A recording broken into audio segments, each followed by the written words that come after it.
Merci de prendre du temps pour nous recevoir aujourd'hui. Mon nom est Simon Will, je vais être votre animateur. Bienvenue au deuxième séminaire d'une série de 5 de la série l'IQPF Save It chez vous. Donc, le sujet aujourd'hui est les finances au féminin. Le titre est En couple, divorcé, séparé ou seul par choix. Comment planifier son avenir financier, présenté par Nathalie Bachand, planificatrice financière, présidente également d'Éduc Épargne, ex-présidente du CA de l'IQPF et propriétaire de son cabinet en planification financière. Avant de rejoindre Nathalie, nous allons avoir la minute avec Rose-Marie Charret, conférencière et psychologue. Vous savez, souvent, les finances génèrent certaines émotions et Mme Charret va prendre un moment pour nous en parler aujourd'hui. Merci. Écoutez, ça me fait plaisir, puis je trouve que l'IQPF pense à ça. Je trouve qu'on évolue, que l'IQPF pense au fait qu'il y a des émotions reliées à l'argent et qu'il faut s'en occuper aussi. Donc, prendre 1 ou 2 minutes avec vous pour en parler, ça me fait réellement plaisir parce que je suis convaincue que ça vous préoccupe pas juste intellectuellement l'argent, mais que ça vous atteint aussi émotivement dans toutes sortes d'émotions. Particulièrement ce thème femmes et argent. Gérer l'argent, c'est toujours un défi. Mais pour une femme, c'est un défi supplémentaire. Pourquoi? Parce qu'on n'a pas eu de modèle pendant des siècles.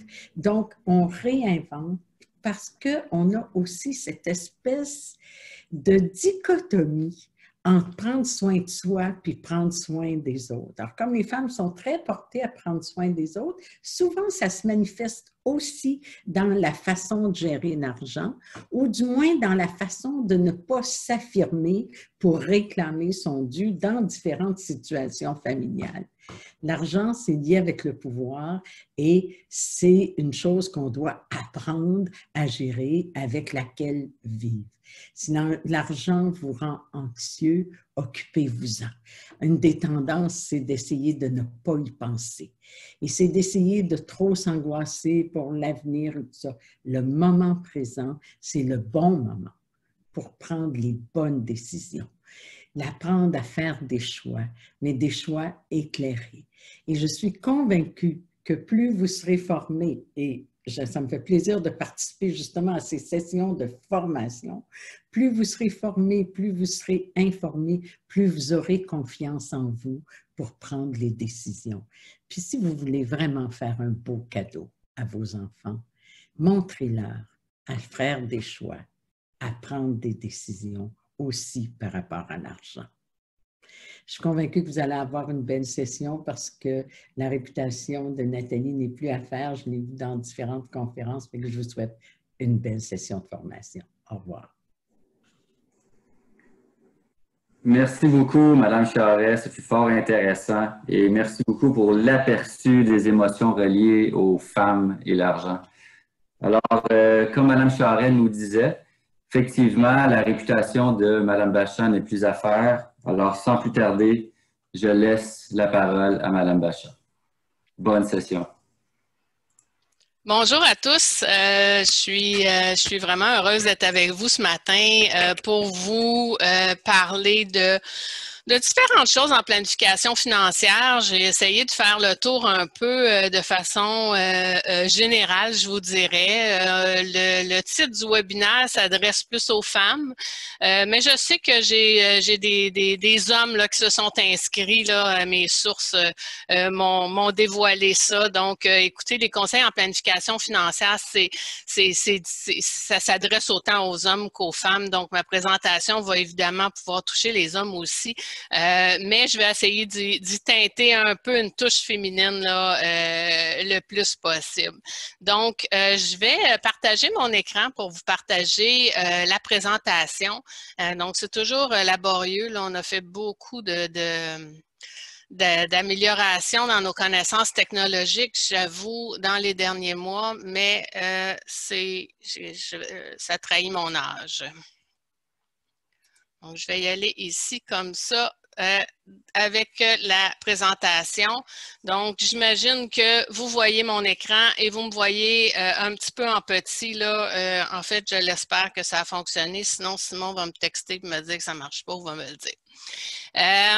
Donc, le sujet de la présentation en couple, divorcé, séparé, seul, par choix, comment planifier dans le fond, comment savoir où est-ce qu'on s'en va. Rosemary a mis la table vraiment au niveau des femmes, de notre difficulté peut-être à prendre soin de nous avant de prendre soin des autres et à privilégier peut-être notre propre bien-être et ça va se transmettre dans les finances personnelles.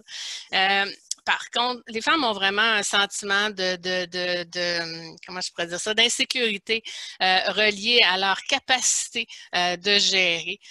Puis, bon, je suis pas psychologue, Rosemary pourrait peut-être me reprendre là-dessus, mais moi, mon feeling, c'est que c'est vraiment relié. Les filles ont vraiment besoin de tout comprendre, de tout savoir, de se sentir bonne. C'est le principe de la bonne élève, hein, de la meilleure à l'école. Donc, de bien comprendre, d'avoir l'impression de contrôler tout ça pour avoir l'impression pour avoir sentir la capacité de le gérer.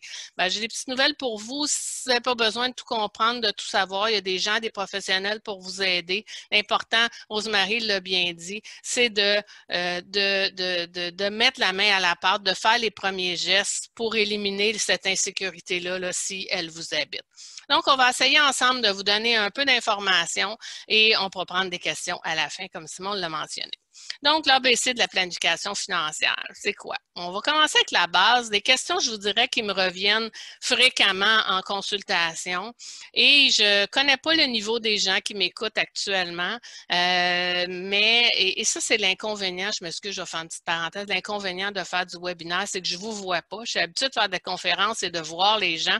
Là, je ne vous vois pas, donc je ne sais pas si c'est clair ou pas clair. C'est très intimidant pour moi, mais bon, j'y vais, je suis sur ma parenthèse. Donc, des questions qui reviennent souvent en consultation, des questions très, très simples, mais des questions que les gens se posent régulièrement. Donc, comme je ne connais pas votre niveau, je vais y aller avec la base et on ira plus en profondeur avec les questions si c'est le cas. Donc, on va commencer avec comment épargner, dans quoi épargner, c'est quoi les bases de l'épargne, rembourser les dettes, cotiser, réasser, l'IRE. Donc, on va parler de ces différents véhicules-là. Un petit peu d'investissement, mais je vous dirais que le webinaire de mon collègue qui a eu lieu il y a quelques jours là, touchait peut-être plus ce sujet-là si ça vous intéresse plus. Après ça, on va aller plus à la retraite. Donc, comment épargner, mais en vue de la retraite. Sur quoi on peut compter à la retraite? C'est quoi la différence entre seul, en couple? Comment les femmes voient ça aussi dans le couple? Ça, c'est un petit sujet que j'aimerais aborder qui peut être intéressant. Combien épargner? Je vous dis tout de suite, je ne vous donnerai pas de chiffre de exactement combien il faut épargner. On va regarder plutôt les concepts. Et comment, en tant que femme, se protéger dans tout ça, là, dans le couple, mais aussi dans la planification financière. Donc, la base sur les finances, est-ce que je rembourse mes dettes ou j'épargne? Ça, c'est la grande question que les gens me posent souvent. Donc, on va regarder ça. On va regarder quel véhicule privilégier. Est-ce que je suis mieux de mettre dans le REER ou dans le CELI? Ça aussi, c'est une question majeure qui est souvent toujours posée. Et on va regarder un petit peu les investissements. Donc, la grande question, est-ce que je rembourse mes dettes ou j'investis de l'argent? Quand je parle d'investir de l'argent, je parle d'épargner dans des véhicules REER-CELI. Qu'est-ce qui est le mieux? En fait, la réponse, elle est très, très simple. Ça va dépendre du taux. Au bout de la ligne, là, si, par exemple, on va faire des exemples, c'est plus simple à comprendre. Si je vous dis que vous avez une dette hypothécaire, par exemple, à un taux de 2,5 % et que de l'autre côté, vous êtes un investisseur relativement agressif et que vous êtes capable d'aller vous chercher un rendement appréciable dans vos placements, bien, si le taux de rendement que je peux m'attendre d'avoir, c'est 4, 5, 6 %, ça c'est fort, mais bon. Par rapport à mon taux d'emprunt de 2,5 %, bien, je suis mieux d'investir.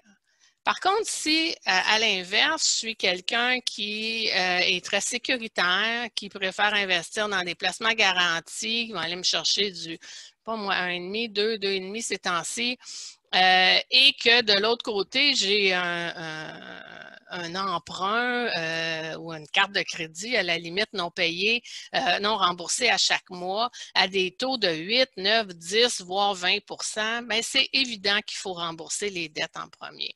Donc, la question simple, c'est vraiment le taux d'emprunt versus le taux d'intérêt que je peux avoir sur les investissements. Maintenant, l'autre question souvent qui arrive, c'est l'aspect émotif de ça, l'aspect psychologique de ça. Je vous dirais, j'ai à mes clients, si le fait de ne pas rembourser la dette fait en sorte que vous n'endormez pas la nuit, je vois des gens qui sont à la retraite ou qui arrivent à la retraite et qui n'ont pas tout remboursé leur dette hypothécaire, c'est pas grave. Mais pour eux, c'est grave. Pour eux, c'est un stress, c'est un inconfort.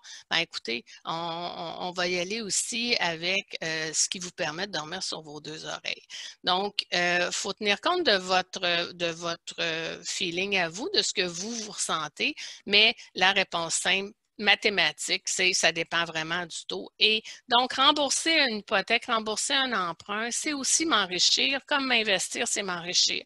Si je fais un bilan financier, au bout de la ligne, ma valeur nette va augmenter d'un côté ou de l'autre. Donc, maintenant, on pourrait complexifier les choses en termes fiscaux. Je pense à des étudiants, je ne sais pas si j'ai des jeunes qui m'écoutent, qui ont des dettes d'études, par exemple, des emprunts financiers garantis par le gouvernement dont le taux est déductible d'impôt.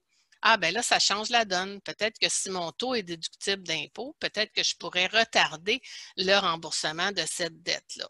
Donc, en conclusion, on va rembourser les dettes dont le taux est le plus élevé, le taux d'emprunt est le plus élevé et non déductible d'impôt. Et par la suite, on va rembourser les autres dettes. Donc, la dette hypothécaire devrait être la dernière.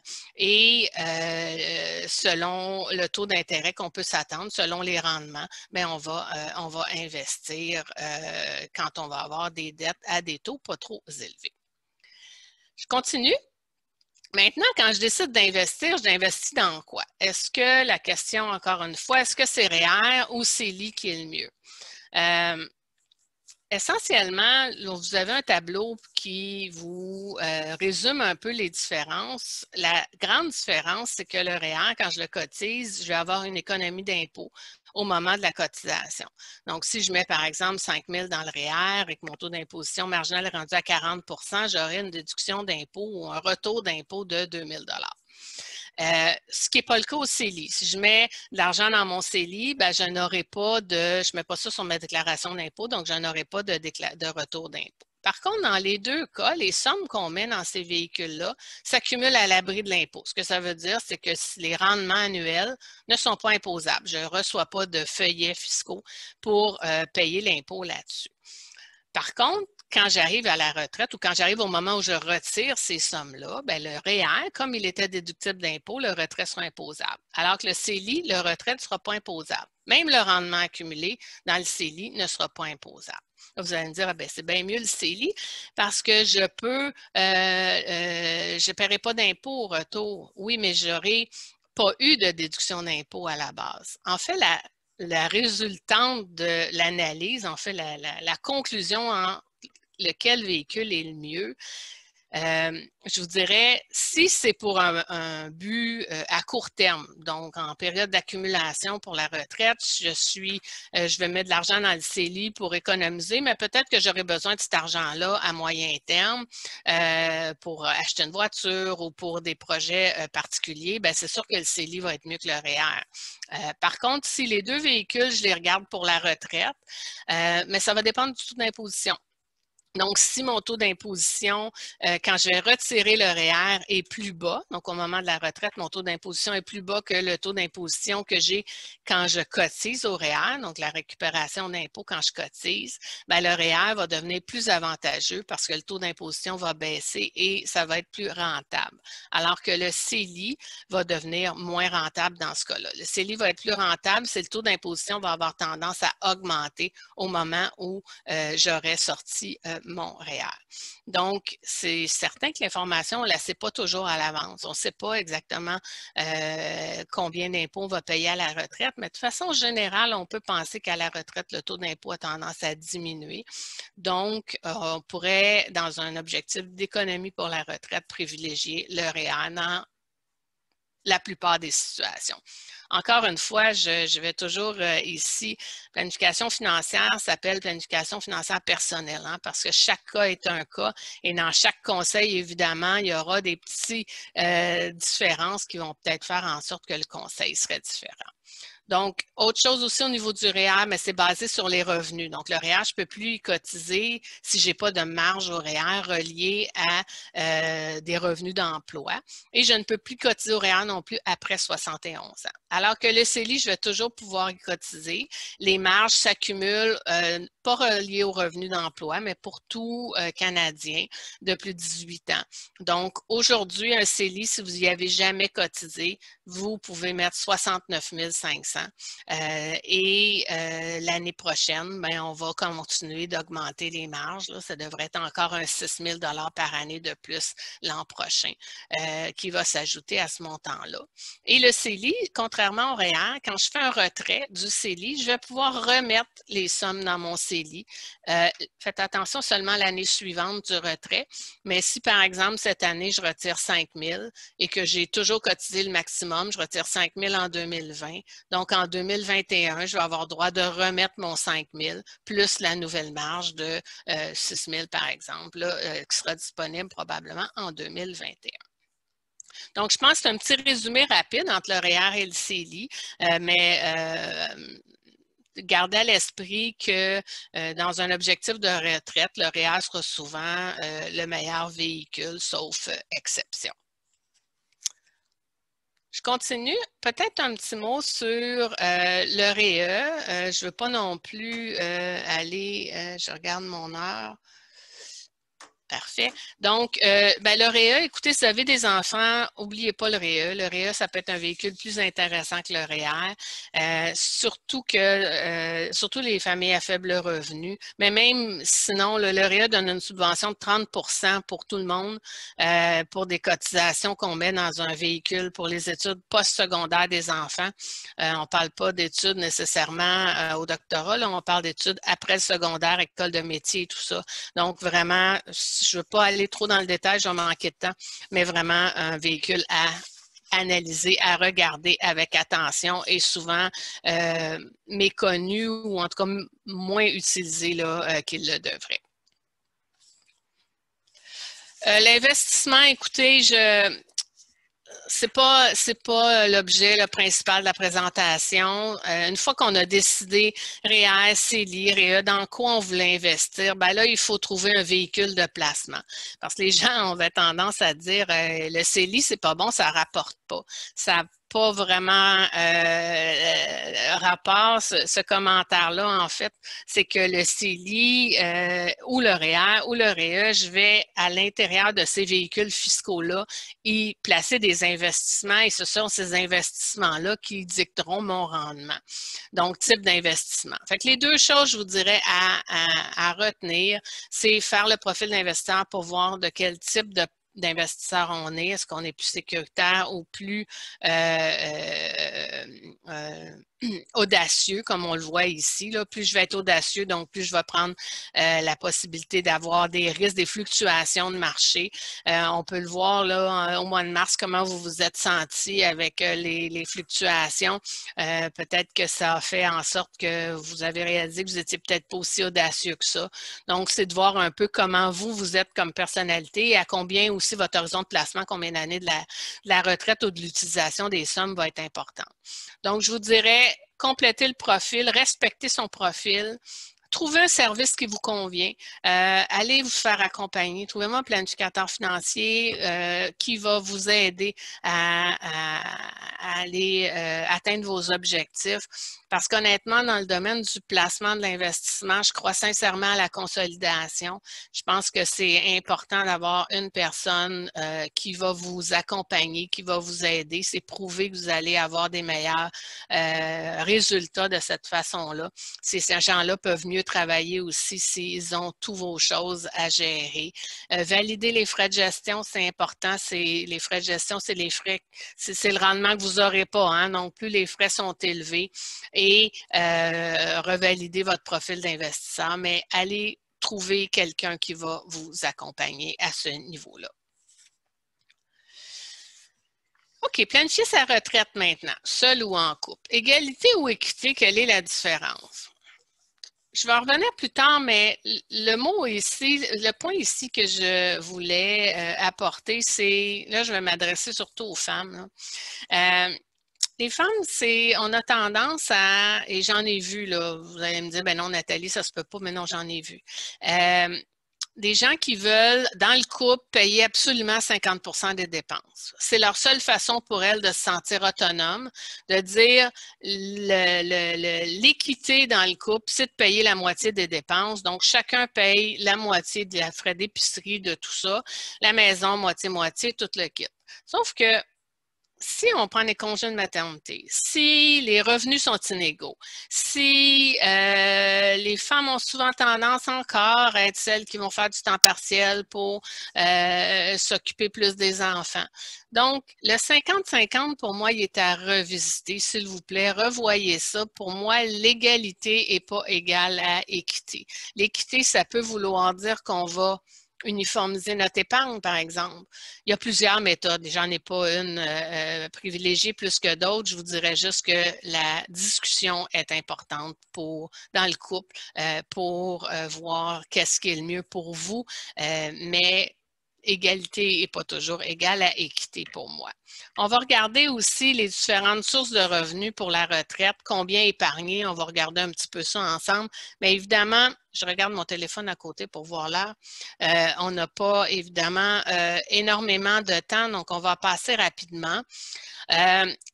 Planification de retraite, l'idée, là, c'est de commencer à regarder tranquillement puis de se faire accompagner. Donc, essentiellement, on a accès à des rentes gouvernementales, la pension du fédéral, on parle de 7 400 par année, les chiffres sont arrondis, et qui est payable à 65 ans. Bon, ça, c'est la première chose, là, c'est la base, si on veut, en planification de retraite. Après ça, ben, s'ajoute à ce montant-là le supplément de revenu garanti pour les gens à faible revenu. Mais vous voyez, aussitôt que les revenus dépassent 18 000 pour une personne seule ou 25 000 pour un couple, le supplément est nul. Fait qu'on ne s'attardera pas à ça. La rente, si on veut, auquel tous les Québécois contribuent, là, aussitôt qu'on a des revenus d'emploi, c'est le régime de rente du Québec qui s'ajoute à ces rentes du fédéral dont on vient de parler. On parle de 14 000 par année. Ça, c'est le maximum. C'est vraiment pas tout le monde qui a droit aux 14 000 parce que ça dépend de toutes nos années de cotisation. Je vais vous dire quelques petits éléments importants au niveau du régime de rente du Québec. Premièrement, la réduction, si on la demande avant 65 ans, elle est rendue très élevée. On ne recommande plus aux gens de demander leur rente avant 65 ans, à moins d'avoir des besoins évidemment importants.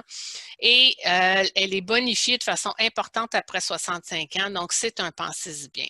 Honnêtement, entre demander la rente à 60, 65 ou 70, pardon, on voit un petit graphique ici, là, entre demander ma rente à 60 ou à 65, le moment où je vais avoir atteint l'équilibre, où je vais avoir reçu le même montant, c'est autour de 73 ans. Ça veut dire que si je meurs avant 73 ans, je suis mieux de demander ma rente à 60 ans. À partir du moment où l'espérance de vie est plus autour de 90 ans aujourd'hui, je pense qu'il y a avantage à reporter. Donc, le petit mot, là, c'est ici l'utilisation de ces épargnes pour les gens qui sont proches de la retraite, peut-être qui m'écoutent, l'utilisation des épargnes personnelles avant de demander les rentes du gouvernement. C'est une excellente stratégie pour avoir une rente indexée, garantie, payable le restant de vos jours. Donc, c'est tout ce que je vais en dire. Le mot ici, je vous ai détaillé là, quelques régimes privés. Si vous avez la chance d'avoir accès à un régime de retraite privé de votre employeur, le seul conseil que je pourrais vous dire, et je ne vais pas toutes les détailler évidemment, ce n'est pas l'objet de la présentation, mais allez rechercher l'information. C'est important de savoir ce à quoi vous avez accès. Les ressources humaines vont vous aider, vous recevez des relevés. Je sais que c'est un jargon pas simple, c'est un jargon qui est complexe à comprendre. Il y a de l'amélioration à avoir de ce côté-là, mais allez poser des questions. Les gens souvent pensent qu'ils ont un régime de retraite, ils n'en ont pas. On a vu des situations comme ça, ou pensent qu'ils ont un régime qui va leur payer une rente de 70% de leur salaire à la retraite, mais c'est pas du tout ça qu'ils ont. Donc, allez voir qu'est-ce que vous avez. En fait, il y a deux grands types de régimes. Le régime à prestations déterminées qui paye une rente garantie. Ces régimes-là sont évidemment plus au niveau de la fonction publique des grandes entreprises. Et les autres régimes qu'on a souvent dans la plus petite entreprise, mais de plus en plus dans la grande entreprise, des régimes d'accumulation de capital. Donc, ils sont tous un peu semblables, REER collectif, régime de retraite simplifié, cotisation déterminée, RPDB, c'est des acronymes, c'est des termes complexes, mais l'objectif, c'est d'accumuler des sommes un peu comme un REER, sauf que ils ont des particularités chacun qui sont importantes peut-être à aller distinguer. Donc, informez-vous sur ce à quoi vous avez accès et qu'est-ce que ça va devenir ces régimes-là au moment où vous allez prendre votre retraite. Sinon, quand je planifie ma retraite, ben, je vais regarder les autres sources de revenus, mes REER, mes CELI, on a parlé tantôt, des placements non enregistrés. Si j'ai rempli mes REER, j'ai rempli mes CELI, ben, peut-être que j'aurai la chance de mettre des placements non enregistrés en plus. Des revenus de location, les gens qui ont accès, qui ont des immeubles locatifs. Et la question peut-être que je pourrais prendre quelques secondes pour répondre, doit-on considérer le produit de la vente de la maison? Quand je planifie la retraite de quelqu'un, est-ce que j'utilise ce montant-là? Est-ce que je suppose qu'on vend la maison à la retraite, par exemple? La réponse, c'est non. La réponse, c'est si j'ai deux maisons, si j'ai une maison d'une très grande valeur, puis j'ai vraiment l'intention de la rapetisser, peut-être. Mais quelqu'un qui a une maison normale, 2, 3, 4, 500 000, ben ça prend toujours une place pour se loger. Donc, le produit de la vente de la maison, ce n'est pas un actif a priori qu'on va utiliser pour la planification de retraite. Ça ne veut pas dire qu'on ne pourra pas l'utiliser éventuellement à 80, 85, mais ce n'est pas la première chose qu'on va regarder, là, vendre la maison au moment de la retraite. Donc, finalement, la grande question, vous attendez peut-être à des chiffres, c'est pas le... Je pense pas qu'on va vous donner des chiffres ici, il y a des pourcentages qui circulent, 10, 12, 15% de son salaire. L'important, c'est d'évaluer, de faire un plan, c'est d'évaluer votre planification. Parce que combien j'ai besoin à la retraite? Il y a beaucoup de choses qui sont véhiculées là-dessus aussi. J'aurais besoin de 70% de mon salaire à la retraite. C'est vrai puis c'est pas vrai. Ça dépend de la situation, ça dépend de vos besoins, ça dépend de vos dépenses, ça dépend de ce que vous voulez faire à la retraite. Il faut regarder vos sources de revenus. Donc, c'est un travail relativement complexe, mais l'idée, c'est, comme le dit Rosemary, c'est de prendre action, de rencontrer quelqu'un, d'aller à votre institution financière, voir si vous pouvez vous faire aider, mais surtout de commencer à poser des questions, à vous informer et par la suite, vous verrez, un plan de retraite, ça n'a pas besoin d'avoir 58 ans, d'être à la veille pour le faire. J'ai de plus en plus des clients de 30 ans, 35 ans qui commencent à regarder ça très jeunes pour atteindre l'indépendance financière. Parce que la retraite, c'est une chose, mais ça n'a peut-être plus de connotation pour la jeune génération. Mais d'avoir une indépendance financière puis de pouvoir dire j'ai la latitude d'arrêter ou de faire ce que je veux ou d'autres projets à un âge, à un certain âge, mais je pense que ça peut devenir super important. Et je vous avais dit que j'en parlerais un peu de comment se protéger. J'en ai parlé un petit peu au niveau des femmes dans le couple. Donc, entente égale, équitable versus égale. Donc, 50-50, j'y reviens, faites attention.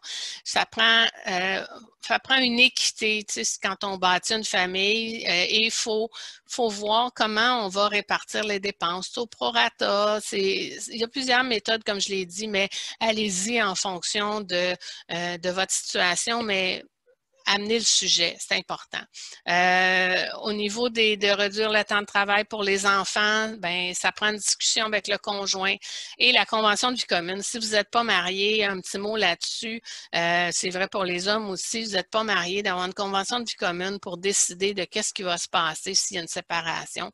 Parce que la pension alimentaire pour conjoint n'est disponible que pour les gens qui sont mariés. Donc, on pourrait être dans des situations, on voit des situations dramatiques dans cette sphère-là. Puis, peut-être pour les femmes qui ont peut-être un petit peu plus d'émotions reliées, je ne sais pas si c'est vrai, mais peut-être plus reliées aux décisions. Ben, moi, je suis une fille cartésienne beaucoup, mais il faut revenir à la base. Donc, quand on regarde des protections d'assurance, c'est quoi les besoins? Qui je veux protéger. Quand je regarde des investissements, je ne sais pas si c'est vrai que les femmes sont plus sécuritaires dans leurs investissements. On me dit que pas nécessairement. On me dit juste que les femmes vont plus suivre le plan, vont plus écouter, vont plus être des bonnes élèves, vont peut-être moins se laisser tenter par je vais vous arranger ça, ma petite madame. Je le rajoute là, parce que c'est très irritant pour nous. Peut-être que les hommes sont plus tendance à aller vers le risque que les femmes. Je le sais pas. Je pense juste que les femmes font vraiment comme leur devoir, ou en tout cas avant d'aller vers peut-être plus de risques. Puis, ben, pensez à votre retraite, pas juste au bien-être de la famille. Puis, me le dit Rosemary, on a tendance à penser aux autres avant de penser à nous. En conclusion, mon petit dessin, en conclusion, j'ai dit beaucoup de choses en peu de temps. J'ai peut-être parlé vite un peu. L'épargne, j'ai parlé d'épargner de façon régulière ou de rembourser les dettes. Oui, c'est important, mais ça va changer à travers les cycles de la vie. La vie va nous amener toutes sortes de choses qui vont faire que la capacité d'épargne va changer. Donc, c'est peut-être important de commencer jeune, justement, pour prendre cette habitude-là et quitte à revisiter le type d'épargne là, au fur et à mesure des cycles de la vie. Puis l'important, c'est de prendre le contrôle, c'est de le conserver puis de se faire accompagner. C'est vraiment le meilleur conseil, je pense, que je peux vous donner. Donc, il est 10h37. Mon tour m'a dit, Nathalie va jusqu'à 10h40. Je suis vraiment fière de moi. Donc, Simon, je pense que je vais aller ici à prendre des questions. Est-ce que tu veux que peut-être que je ferme mon partage d'écran? Non, pour l'instant, tu peux le laisser là, étant donné qu'on va avoir la diapo là, avec le mot question. Donc, c'est parfait. Merci. Je t'écoute. Très, très intéressant. Je pense que les participants ont aimé ça également. En fait, j'en suis certain, mais les questions que j'ai reçues vont confirmer le tout. Donc, j'en ai une ici devant moi. La première question, ça vient d'un participant anonyme. Sur quelle base devrait être calculé le partage financier d'une maison dont un seul des conjoints est le propriétaire? Donc, c'est une bonne question. Il y a une deuxième partie de la question. Lui est propriétaire, elle est locataire avant d'être en couple. Elle emménage chez lui. Que devrait-elle payer pour être juste, sans amener le propriétaire à s'enrichir sur son dos? Et Seigneur, c'est une excellente question qu'on a parfois dans des familles reconstituées, les gens qui tout à coup, un est propriétaire, l'autre s'en va vivre là, ce serait quoi le loyer acceptable? Je n'ai pas une réponse claire à cette question-là. Je pense que ça dépend de la situation. Je pense que les dépenses reliées à l'immeuble, les taxes, tout ça, les améliorations locatives devraient être assumées par le propriétaire. Ce serait peut-être les dépenses courantes qui pourraient être partagées, mais encore une fois, ça coûte peut-être moins cher qu'être à loyer. Ça dépend peut-être lequel des deux a le plus d'argent. Faut vraiment analyser la situation dans l'ensemble. C'est une question complexe là, qui ne se répond pas par 500 $ par mois, par exemple. Oui, effectivement. C'est une bonne question. Puis en même temps, ce qu'on pourrait suggérer dans ce cas-là, c'est peut-être de t'appeler pour rendez-vous en privé pour avoir plus de détails là-dessus. La deuxième question nous provient de Pascal. Alors, la question, c'est, y a-t-il une règle d'or? Est-ce qu'à un certain âge, on devrait avoir un pourcentage de son salaire annuel d'accumulé? J'ai déjà entendu dire qu'à 35 ans, on devrait avoir placé l'équivalent d'au moins 2 fois son salaire annuel. Merci. Encore une fois, Pascal, écoute, ça dépend tellement de nos besoins. À 35 ans, il y a tellement de choses qui vont se passer dans la vie par la suite. Je pense que l'important, c'est d'avoir des habitudes d'une saine gestion financière. Rembourser les cartes de crédit à chaque mois, ne pas avoir des dettes avec des trop hauts taux d'intérêt, rembourser nos dettes et investir selon ce qu'on a parlé tantôt. D'avoir un chiffre de combien on devrait avoir à tel âge. Je veux dire, à 35 ans, est-ce qu'il y a 2 enfants? Est-ce qu'il y a 3 enfants? Est-ce qu'il n'y a pas encore d'enfants? Est-ce que c'est un célibataire? C'est comme, il y a tellement de situations qui fait que la réponse va être différente. Je me mouillerai pas là, à répondre à donner un chiffre là, ici. Hein. Parfait, merci pour ça. Donc, on enchaîne avec, on a encore du temps, donc je vais enchaîner avec la troisième question. Est-ce qu'il y a d'autres types, en passant Nathalie, je vais y répondre un peu à ça plus tard, là, mais je vais quand même te la poser. Est-ce qu'il y a d'autres types de planificateurs financiers, entre guillemets, qui pourraient être mieux adaptés à nous aider selon notre situation? Exemple, un CPA, un fiscaliste, etc. Ben, Simon, tu vas y revenir tantôt, là, mais je pense que le planificateur financier, c'est le généraliste. C'est la personne qui va faire l'ensemble de votre situation et qui va faire les liens entre les différentes situations, que ce soit le fiscal, que ce soit l'investissement, que ce soit la retraite, que ce soit les différents aspects de la planification financière. Si jamais il y a un besoin, ça, c'est ça comme un médecin omnipraticien. Le planificateur financier, c'est comme l'omnipraticien qui va poser des diagnostics, qui va lever des drapeaux, qui va faire des recommandations, mais s'il y a un besoin d'un spécialiste, ben, il va le recommander. Donc, d'aller vers un fiscaliste, peut-être éventuellement, mais le fiscaliste va plus faire... les fiscalistes sont plus au niveau corporatif souvent qu'individuel. Est-ce que ça prend un comptable? Est-ce que ça prend quelqu'un pour investir les sous? Est-ce que ça prend un notaire pour rédiger le testament? Bien, clairement, là, les spécialistes devront accompagner. Mais souvent, le planificateur financier va venir en premier, puis ces spécialistes-là vont arriver par la suite pour mettre en place des stratégies ou pour aller plus loin là, selon les besoins. Parfait. Merci beaucoup, Nathalie, pour la réponse. Prochaine question, c'est une question de Sylvie. En plus de consulter régulièrement notre planificateur financier, où peut-on se former sur la planification financière afin de mieux comprendre le tout, cours, virgule, livre, virgule, etc. Merci. C'est drôle, tu m'as présenté au début de la présentation comme présidente d'Éduc-Épargne. Tu es impliquée toi aussi, Simon, chez Éduc-Épargne. Éduc-Épargne, c'est un organisme sans but lucratif dont c'est ça l'objectif, d'aider les gens à se former en planification financière dans tous les sujets de la finance. Donc, je vous invite à aller sur notre site Internet. Sinon, ben écoutez, Internet regorge d'informations. Il faut juste évidemment faire attention à ce à quoi on a accès. L'IQPF a aussi des campagnes comme on fait là, mais beaucoup d'informations sur son site Internet, accessible à beaucoup de gens, accessible au public, je veux dire. Donc, je vous dirais, aller vers des sources sûres. L'AMF, l'Autorité des marchés financiers aussi, donne beaucoup d'informations. Voilà. Merci, Nathalie. Effectivement, il y a beaucoup d'informations sur le web, de s'assurer qu'on a une bonne source, c'est le plus important. Donc, prochaine question. J'ai eu une question aussi d'un monsieur Louis-Alexandre. Nous avons des rénovations importantes à faire sur notre maison. Il reste plus ou moins 150 000 d'hypothèques à payer pour une valeur de la maison estimée à plus ou moins 400 000.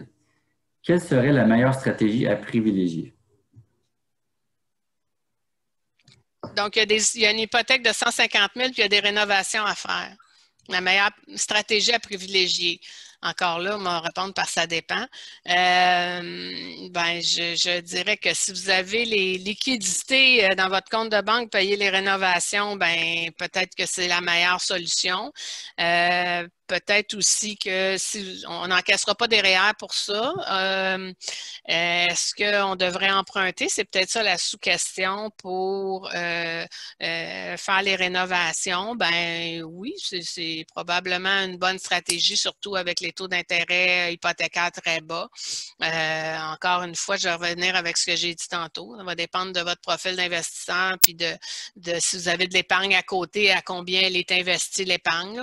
Peut-être que à ce niveau-là, il faudra voir laquelle solution est la meilleure là, dans votre situation.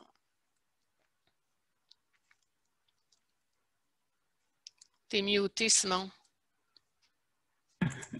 Merci, je me fais pogner à chaque fois. En fait, c'est probablement la dernière question ce coup-ci, mais je pense qu'elle va peut-être prendre plus de temps à répondre aussi. C'est une question qui nous provient de Cécile. Donc, j'ai 63 ans en ce moment. Je suis sans travail et retire présentement la solidarité sociale. J'ai déjà travaillé dans le passé et ai pu accumuler environ 10 000 en REER au fil des ans. Selon les informations que je... Oh, désolé pour ça. Selon les informations que je détiens, soit sur une mesure de l'Agence de Revenu Canada, il apparaît qu'il est possible de décaisser des REER à coût de 2 000 sans aucun frais d'impôt en les transférant dans un FER. Point d'interrogation. C'est ce que je comptais faire donc, mais je ne suis pas certaine si la condition est de transférer les REER dans un FER ou si on peut mettre direct dans un CELI, par exemple, car c'est ce qui me semble le plus avantageux pour moi. Est-ce exact de planifier ces opérations de cette façon? Donc, je ne sais pas si j'ai été clair, Nathalie, sinon je peux peut-être vulgariser un peu ce que je viens de lire. Là. Mais de ce que je comprends, c'est que la dame veut savoir si c'est vrai qu'on peut retirer un 2 000 $ par année des FER et ne pas payer d'impôt dessus. Et ensuite, potentiellement, investir dans un CELI. En fait, à part les règles peut-être au niveau de la solidarité sociale, là, dont je ne suis pas très familière à savoir est-ce que ça pourrait couper les prestations, mis à part ça, le transfert du REER en FER, c'est toujours sans impact fiscal. Ça, c'est juste un véhicule, le FER, pour faire des retraits. Que vous faites un retrait de FER, là, on fait probablement référence au crédit d'impôt de 2 000 $ qui est disponible à 65 ans. Donc, le retrait du FER de 2 000 $ de toute façon, ne donnerait probablement pas aucune facture d'impôt, mis à part ce que j'ai dit au niveau de la solidarité sociale. En bas de 10-12 000 $ de revenus, là, on ne paie pas d'impôt. Donc, oui, il y aurait probablement un avantage à sortir ces sommes-là pour les envoyer dans votre CELI, surtout que quand vous allez atteindre 65 ans, c'est surtout là, moi, j'ai quelque chose ce que je veux vous dire, c'est qu'à compter de 65 ans, vous allez demander votre pension de sécurité de la vieillesse et le supplément de revenu garanti.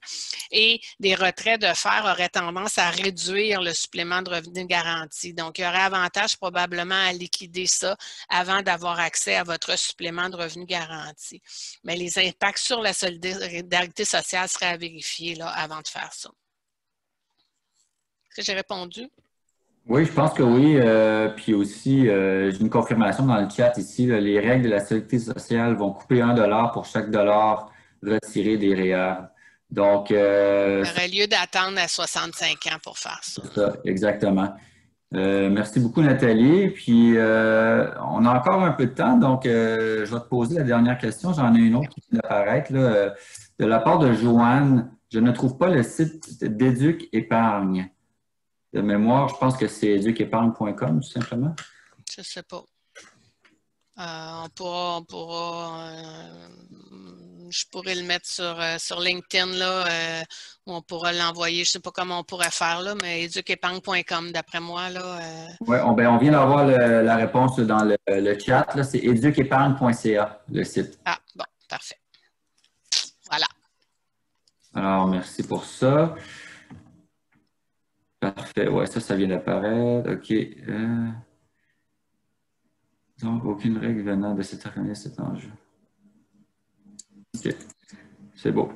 Alors, je lisais juste certaines autres questions qui avaient apparaître, mais c'était des compléments d'informations. C'est ça, pour des questions qui avaient déjà été posées. Maintenant, ce qu'on va faire, c'est que les questions sont très nombreuses, mais le temps nous est compté. Donc, on va passer à la prochaine section. La prochaine section, c'est sur... Nathalie, est-ce que tu m'as délégué le... Ben, j'ai arrêté. Tu veux que je te le délègue ou je l'ai... Ah oui, je voulais... en fait, c'est beau, je vais le partager de mon bord. Donc, la prochaine partie, je vais vous parler de pourquoi choisir un planificateur financier. Donc, pourquoi c'est important de choisir un planificateur financier? Je reviens un peu sur ce que Nathalie a dit tantôt, elle y a touché un peu. Ce qui est important par rapport à un planificateur financier, c'est qu'il va être capable d'utiliser le processus de planification financière avec vous pour vous aider à atteindre vos objectifs tout en prenant en compte vos contraintes. Et le planificateur financier va pouvoir regarder les différents domaines d'intervention avec vous. Les différents domaines d'intervention sont les aspects légaux, les assurances et la gestion du risque, sont les finances ensuite, la fiscalité, les placements, la retraite et la succession. Donc, le planificateur financier, en étant un agrégateur, il va prendre tous ces domaines-là, il va les mettre ensemble. Donc, il va faire une intégration des différents domaines d'intervention. En faisant une intégration des domaines d'intervention, il va être en mesure d'apporter les meilleures stratégies pour le client. Et ainsi, ce que je veux dire par là, c'est que si, par exemple, il y a une excellente solution qui existe pour un certain problème, mais que cette solution-là peut apporter un aspect négatif sur un autre domaine d'intervention, bien, en ayant le plein portrait du client, eh bien, le planificateur financier peut apporter une solution qui va être bonne pour une certaine situation et pour l'autre situation aussi qui est propre au client. Donc, comme Nathalie disait tantôt, c'est pour ça qu'on appelle ça de la planification financière qui est personnelle. Parce que chaque plan est personnel au client qui s'assoit devant le planificateur financier. Et aussi, pour revenir à une des questions qu'on a reçues, c'est que si jamais le planificateur financier n'a pas la réponse précise à un objectif du client et qu'on doit faire intervenir un spécialiste, c'est à ce moment-là qu'on va intégrer dans le processus de planification financière soit un CPA, un fiscaliste ou un avocat fiscaliste. Donc, c'est ce qu'on va faire. Donc maintenant, comment trouver un planificateur financier? Pour avoir ce type de service-là, la meilleure façon, c'est de trouver un planificateur financier. Et il y a plusieurs façons de le faire. La meilleure que je connais, c'est évidemment d'aller sur le site de l'IQPF, eqpf.org, et il y a un répertoire des planificateurs financiers qui se trouve sur le site, qui est mis à jour de façon hebdomadaire. Donc, je vous invite à visiter le site pour avoir cette information-là. Et comme j'ai dit aussi au début de la présentation, cette présentation va être disponible sur le site, sur la page Facebook, de l'IQPF, et aussi vous sera envoyé en format PDF via courriel. Maintenant, pour le prochain webinaire qui va être donné dans cette série, il va avoir lieu le 1er octobre et c'est présenté par le cher planificateur financier David Trouon. Le sujet, c'est les finances et les jeunes. Donc, pas encore l'heure, le titre, c'est pas encore l'âge de penser à tes finances et si tu avais tort. Donc, je vous invite à vous inscrire en grand nombre. Vous pouvez avoir le lien sur la page planifier.org de l'IQPF. Donc, je vous remercie d'avoir été présent aujourd'hui. Je vous remercie de nous avoir invités chez vous. En espérant vous revoir au prochain webinaire, comme je disais tantôt, qui va avoir lieu le 1er octobre. Donc, ce fut un plaisir de présenter ça pour vous. Je vous souhaite une bonne fin de journée.